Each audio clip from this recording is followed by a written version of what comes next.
Hey, what's going on, everyone? This is Chris with Strategy Beam, and today I wanted to take a look at one of the lesser known impacts for SEO, and that is how seasonality, times, and events impact our organic listings.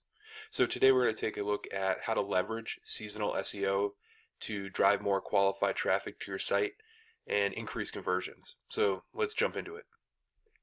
First thing is, let's look at what seasonal SEO actually is. It's the changing seasons and how that impacts your business.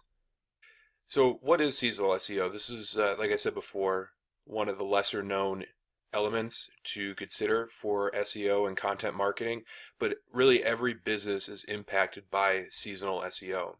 There's two types of this seasonality. One is event-based and the other is time-based. Here's one example for event-based. I just typed in Christmas trees into Google Trends, and Google Trends is a free tool that you can use to track your industry. And here we could clearly see that right around Christmas and about 2 months or a month leading up to Christmas, there's a big spike in searches for Christmas trees. So this means that if you're a Christmas tree seller, if you have a Christmas tree lot or something like that, you want to start looking at seasonality and event-based actions to take to improve your traffic to your site. The second type of seasonal SEO is time-based. Now, instead of looking at something like Christmas or Donut Day or Valentine's Day, this is more time-based. So we can look at summertime, for example, is going to have higher demand for air conditioning repairs. And again, going back to Google Trends, you just type in air conditioning and you could see that in Florida, over the past 12 months, you could see a big spike right there around summertime. So again, if you're in the industry for air conditioning repair or dealer of air conditioners, you want to look at how people use their products and then how that relates to your business and your business goals. So we looked at Google Trends to see that there is seasonal shifts in the market, but how do you actually track that? Well, you want to track what's important. The first one is you want to have analytics set up and look at page views. This kind of shows you what pages people go to, and this shows the intent that people have when it comes to your products or services. You also want to look at your visitors, and you could break that down into segments based on male, female, what age group. Again, this really highlights user intent. And then conversions, and this is the most important part, is because people pay you, Google doesn't. So you want to be able to look at when conversions happen, the time frame, what those conversions are for, the products and services, and then put that into context. And then also look at your revenue. You could talk with your salespeople, you could talk with your customer service, do those one-on-one elements to really understand your products and how your customers use your products and services. So what are some SEO indicators? We took a pretty high-level look with Google Trends, but diving in a little bit more, we want to get a little bit more information about specific items with your business as it relates to seasonal SEO.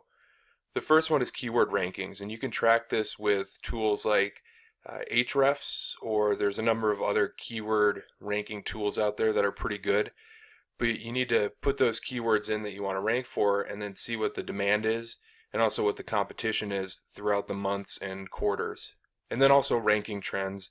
This kind of leads into that previous point where you can follow the trends that your keywords are ranking for, such as the demand, the quantity, and also how people are using the products. And don't just focus on Google either.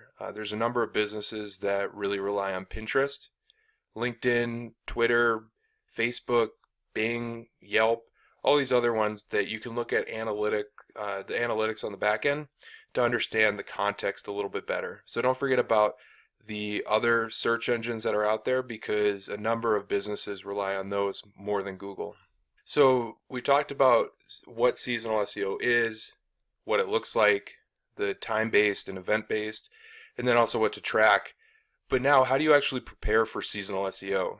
This is kind of where the content marketing aspect of organic SEO comes into play, and putting the pedal to the metal and making that money. So let's look at how you can prepare for seasonal SEO. The first thing is you always want to start early. A lot of businesses, startups, and marketers tend to get wrapped up on the day-to-day, and instead they forget that time is cyclical, and summer's going to come at the same time pretty much every year. So you always want to start early, and I recommend looking at your upcoming quarter, so creating a quarterly content calendar. So in the first quarter, you're actually preparing for the second quarter content. And this gives about 2 to 3 months for preparation, creating content, optimizing, and publishing, so you're not getting stuck behind the 8 ball, so you're not having to worry about pumping out content. Now, of course, you do have to be flexible because there is going to be one-off needs that come up, but in all, the better prepared you are, usually the more impact you can have. Also, listen to your data. Look at how your keywords are ranking, look at your analytics, and look at year-over-year data and then quarter-over-quarter. And a lot of marketers like to only look at data, and they forget that customers are the sole purpose for their business.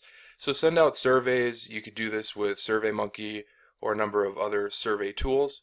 And then also have one-on-one customer reviews and see what your customers are thinking. You can also talk to your salespeople and customer service reps. And then also plan for your channels. A lot of businesses like to jump in and take on 20 marketing channels, Facebook, Twitter, Pinterest, LinkedIn, email, blogging, but really if you have a smaller team, then you can't take all that on. So you have to be realistic, and that's where that starting early and planning a quarter ahead comes in. And plan content for each channel. So some actionable tips and tricks for executing seasonal SEO strategy that wins. Again, just here, track for seasonality. Winter, spring, summer, fall, it's going to happen every year.